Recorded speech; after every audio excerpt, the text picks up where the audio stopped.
3, 2, 1. Hola, no financieros. Hoy otra vez vídeo podcast. También porque, como veis ahí, tengo un vídeo que va al uso, al pelo, mejor dicho, y algunos tweets para hablar de posibles cisnes negros del mundo inmobiliario. Porque una cosa que hace todo el mundo, y porque no aprendemos, es que hacemos proyecciones lineales, ¿no? Y hoy es mucho pero es que esto no va a bajar, ¿no? Pero es que esto no va a parar de subir, ¿no? Y que te lo diga un chaval de 20 años que no ha vivido la crisis del 2008, ¿vale? Pero que te lo diga gente más mayor, que también, recordad que en la crisis del 2008, antes, cuando los albañiles llevaban BMWs, pues se decía, es que esto no va a bajar, este negocio no va a parar de subir, y luego fijaros lo que ha ocurrido. Lo mismo a veces está pasando un poco, creo que con el mundo tecnológico, con los programadores, ¿no? Hace 2 años, 3, ataban los perros con longanizas y ahora parece que la cosa se está empezando a sentar bastante y ya no es, pues eso, ya no es el maná que era, ¿no? Sigue siéndolo, pero empieza ya a ser mucho más selectivo y ya no empieza a ser eso, ¿no? Que cualquiera está cobrando una auténtica pasta porque no había, ¿no? Quizás ahora lo que no hay son profesiones, oficios, ¿no? De los de toda la vida, fontaneros, electricistas y este tipo de cosas. Pero vamos con el mundo del inmobiliario, ¿no?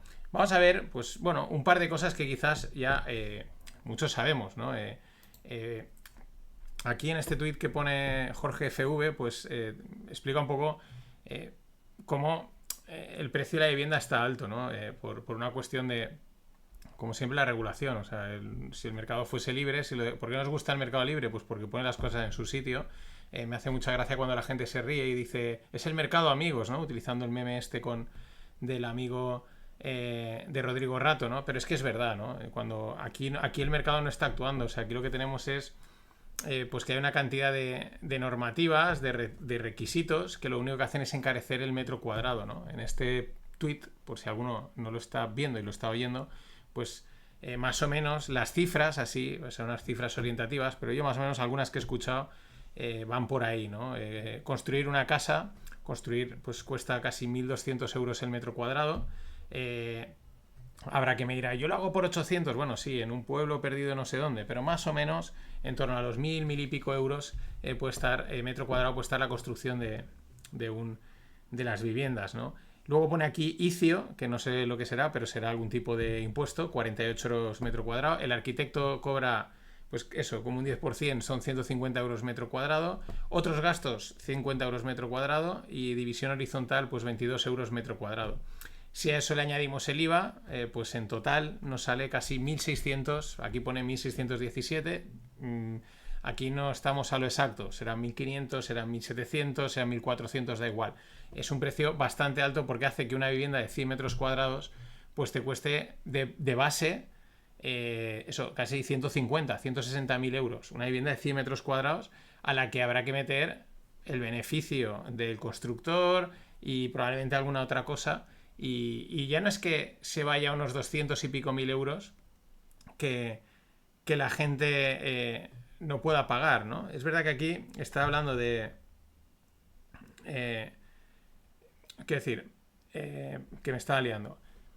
Ya no es que se te vaya a unos 200 y pico mil euros, que a lo mejor que la gente lo pueda pagar o no. Ya no es eso, es que es una de las temas que comentan y cuando muchos promotores, es que ellos hacen estos números de base y los ven ya ajustados, ¿no? O sea, no les incita a invertir, no les incita a crear vivienda porque ya ven unos números, ya no es decir es que me voy a forrar, ¿no? Dicen es que con estos números, como la cosa se me vaya o tenga algún problema, tengo que sacar las casas a un precio loquísimo, ¿no? De hecho, por eso últimamente todas las viviendas que se hacen casi son, me llama mucha atención, por lo menos en Valencia, mucho de lo que ves va todo enfocado al lujo, ¿no? Son todo como viviendas de lujo, ¿no? Es todo o falso lujo, pero porque quizás es la forma de, oye, de venderlas o intentar venderlas a unos 400, 500 mil pavos y entonces así los números les salen, ¿no? Entonces, ese es un problema, ¿no? Que hay tanta regulación, los costes también han subido por inflación, eso hace que los promotores, pues más los costes del suelo, más la normativa, más no sé qué, pues no se lancen a construir vivienda, con lo cual hay menos vivienda construida. Ahora veremos el gran actor de toda esta historia del mundo inmobiliario, pues son los estados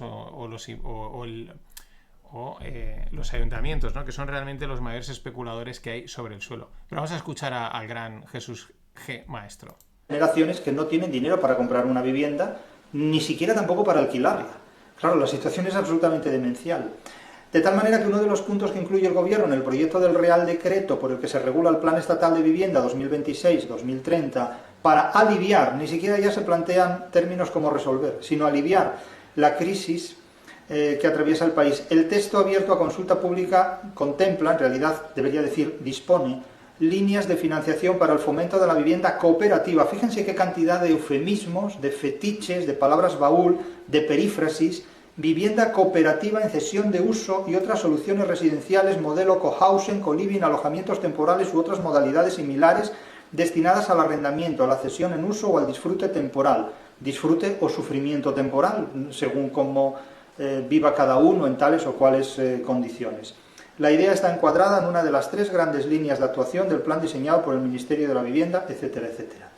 Bien, el Ministerio de la Vivienda, bajo el gobierno actual, si fuera otro el gobierno, seguramente el planteamiento sería más o menos el mismo, porque la realidad a la que nos enfrentamos no cambia sustancialmente cuando cambian los gobiernos. El gobierno no tiene, ningún gobierno tiene ninguna varita mágica para cambiar la realidad, sea este o sea el que venga después. Básicamente es un sistema político el que, bajo la tonalidad de diferentes gobiernos, interpreta casi siempre la misma partitura. Bueno, este es el gran, no sé si lo conocéis, pero es el gran Jesús G. Maestro. Y bueno, pues dice siempre verdades como puños. Esto es un tema que ya alguna vez hemos tratado, ¿no? Sobre todo la clave está en el lenguaje, ¿no? Es como dice aliviar, ¿no? Lo apunta muy bien, ¿no? Aliviar, ¿no? Ni siquiera vamos a resolver, simplemente lo aliviamos, ¿no? Y al final un poco es... bueno, el problema está ahí, lo hemos también de alguna manera generado, nos interesa que esté ahí y ya os apañáis, ¿no? Lo que hacemos es que permitimos otras soluciones de habitabilidad o de supervivencia, ¿no? O de sufrimiento, como dice, que si el coliving, el caliving, el piso compartido, ¿no? Y un poco... Bueno, apáñatelas, ¿no? O sea, sobre todo para aquellos defensores del Estado, ¿no? Como ese gran salvador que lo resuelve todo y esas cosas, pues no. O sea, realmente al final lo que hace el Estado es apañártelas y luego sacar normas y leyes que lo único que hacen es pues favorecer al que ya está en una posición favorecida, ¿no? O sea, al que ya está colocado. Por ejemplo, con el caso del Airbnb, ¿no? Al final, yo, por ejemplo, en mi zona, aquí en Valencia, pues otro día veo que están en una planta baja haciendo obras y de repente me fijo que es todo el edificio, ¿no? Un edificio normal de viviendas que lo han comprado entero. Pregunté enseguida por el barrio, habían ahí que si uno en medio ocupa, el edificio estaba bien, ¿eh? No os creéis que es un edificio de estos reventados viejos, ¿no? Un edificio pues de los 70 a lo mejor o por ahí. Pero bien, o sea, no sé, me sorprendió el que habían ahí 2 o 3 viviendas que estaban ocupados, que no pagaban y tal, y bueno, pues se ve que al final habían recuperado la vivienda, a otros les habrán hecho oferta, y está todo el edificio por dentro, están piso a piso vaciados, o sea, no han tirado el edificio, han dejado la fachada, sino piso a piso vaciados y van a hacer... pues van a hacer Airbnbs. En la esquina hicieron también un edificio entero de Airbnbs, 50 metros más abajo ya hay otro, y en otra esquina creo que van a hacer otro, ¿no? En un barrio céntrico, o sea, céntrico, como las ciudades crecen, pues en el siguiente anillo, ¿no? No está en el centro, sino en el siguiente anillo, digamos, a lo que sería el centro de Valencia, pero bueno, barrio residencial, pues nada, es que es prácticamente una manzana, ya tienes 3 edificios de Airbnb. Y como me decía el chico al que le pregunté, dice, bueno, pues con dinero se puede hacer de todo, ¿no? Y ese este es otro ejemplo. Al final se meten unas normativas contra los Airbnbs y el pobre que tiene pues un piso heredado de la abuela, de la tía, y oye, pues mira, le está sacando una rentabilidad con Airbnb y puede completar su sueldo o vivir un poco mejor o combatir la inflación, pues de repente se lo han reventado. O sea, tú ya no puedes porque los hemos prohibido, pero si te puedes hacer un edificio entero, no hay ningún problema, ¿vale? O sea, si tienes esa capacidad económica, por nosotros no hay ningún problema. Si eres un particular, un pequeño, que como puede pasar a mucha gente, que pues bueno, hereda un piso o tiene un piso heredado o compartido entre los hermanos, porque eso, de abuelos, de tíos, etcétera, algo así, pues te jodes y lo alquilas a largo plazo, que encima te hemos puesto una normativa que dificulta bastante el alquiler a largo plazo, ¿no? Por el tema de que no puedes subir, de que es un contrato a largo plazo, etcétera. Eso mismo está ocurriendo con la construcción de la vivienda, por otro lado, ¿no? Por un montón de normativas que se le meten. ¿Qué tipo de... Bueno, lo que decía, ¿no? Faltaba aquí este otro tuit de una cuenta muy... que me ha desaparecido, sí. De una cuenta, pues parodia, pero que dice... Coge una captura y dice: llega a Valencia un nuevo modelo residencial, viviendas de una habitación con espacios compartidos, ¿no? Nuevo modelo residencial, o sea, vamos a venderte la mierda de otra forma, ¿no? O sea, es como piso compartido, ¿no? Al final un piso compartido podría ser un nuevo modelo residencial en el que tienes una habitación y estás compartiendo la cocina, ¿no? Lo que pasa es que aquí igual lo que te hacen es pisos en los que, pues bueno, pues como el que haya estado de Erasmus, pues como las residencias de estudiantes. O sea, es que al final son las residencias de estudiantes, tú tienes una habitación, a lo mejor la hacen un poquito más grande para que te dé para tener salón y la habitación separada, ¿no? Una habitación guay, grande, y luego pues en el centro, pues la cocina, y a lo mejor tienes su baño, pero a lo mejor la cocina y la lavandería y tal, pues la compartes, ¿no? Es un modelo, una mezcla entre residencia y casa, o yo qué sé, o lo que sea, ¿no? Al final, como dice, sufrimiento, ¿no? O sea, al final son soluciones que te las intentan vender con una palabrita inglesa que mola más, pero bueno, pues al final la gente... pues vamos a peor, en pocas palabras, ¿no? No tiene mucho más. ¿Qué tipo a lo que iba, ¿no? Que se me va. De posibles cisnes negros podría tener el mercado inmobiliario para aquellos que dicen esto siempre va a estar subiendo. Esto es que ahora no va a bajar. Bueno, es que vuelvo a otro de los temas que toco habitualmente, como es la inteligencia artificial, en la que tú no tienes que ver lo que está pasando ahora. Que es que, fíjate, le he preguntado a la inteligencia artificial y no me lo ha resuelto. Eso no vale para nada, ¿no? Tú lo que tienes que ver es dónde va a estar dentro de 3 o de 6 meses, ¿no? Igual que cuando salió hace casi ya 2 años, recordad el vídeo de Will Smith generado por inteligencia artificial comiendo espaguetis, que era, pues bueno, sí, aquello era un Will Smith deformado, una cosa rarísima. Solo 12 meses después ya era Will Smith, ¿no? O sea, ya era un Will Smith a un 90 y tantos %. Y creo que ahora ya hace poco volvieron a hacer el vídeo y ya era prácticamente Will Smith, ¿no? Esto es lo mismo. Tú tienes que ver, igual que la inteligencia artificial, dónde va a estar. Muchas veces es mirar qué es lo que puede ocurrir, ¿no? No dónde está. Claro, muchas veces miramos y, claro, en el entorno actual, claro, de hoy para mañana los pisos no van a bajar. La vivienda va a seguir subiendo, porque es que, claro, hay unas condiciones, pero lo que tienes que ver es qué tipo de situaciones pueden generarse. La primera es el factor más aleatorio e imposible de predecir que existe, que se llama la política. Ese es el primero al que uno debe de temerle, porque igual que ha generado negocio a mucha gente, aquellos que fueron rápidos y montaron el piso en Airbnb antes de que se los prohibiesen, a toda esta gente que está montando, que bueno, pues oye, enhorabuena, ojalá yo pudiese montar un edificio entero y hacerlo de Airbnb. Pero lo que decía, la política, ¿no? Las normas, porque al final, tan pronto como están diciendo una cosa, pues pueden cambiarla, ¿no? Y pueden hacer que los extranjeros no puedan comprar vivienda o meterles unos impuestos más altos. Fijaros lo que ha hecho Trump con las visas en Estados Unidos. Puede meter cualquier factor, cualquier norma, cualquier ley, que igual que ha generado el boom, te genere no un crash, pero sí, oye, un estancamiento, o sea, una bajada, ¿no? Un deshinche, ¿no? No estoy hablando de un crash así que todo vaya a valer cero y tal, pero oye, que la cosa se pueda estancar. Hay otro factor también que este verano me llamaba la atención. Un chico que conozco de cuando estaba en el coworking, un holandés que se había venido aquí con la novia a vivir a Valencia hace ya, pues, yo qué sé, 5 o 6 años, y veía en LinkedIn que se vuelven a Holanda, ¿vale? Que ella se ha quedado embarazada. Jóvenes, no son, pues yo qué sé, no sé, pues tendrán 30 y pico. Y bueno, y comentaba un poco que su idea cuando se vinieron, pues les gustaba mucho Valencia, era quedarse aquí, pero que al final también su idea es importante estar cerca de su familia.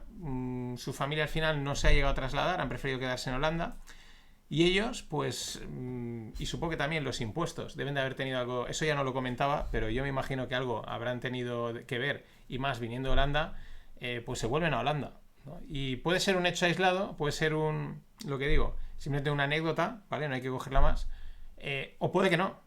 puede que sea unos avanzados, ¿no? Porque igual que estos se vinieron igual a Valencia en el 2017, cuando aún no había habido el boom de extranjeros, de europeos viniéndose a vivir a Valencia, 2016, 2017 creo que es cuando se vinieron, igual ahora también son unos pioneros en, oye, me vuelvo, ¿no? O sea, me gusta mucho Valencia, iré a pasar allí las vacaciones, los veranos, pero pues me vuelvo a mi país con mi gente, que es donde estoy cómodo, y encima no me revientan a impuestos, ¿no?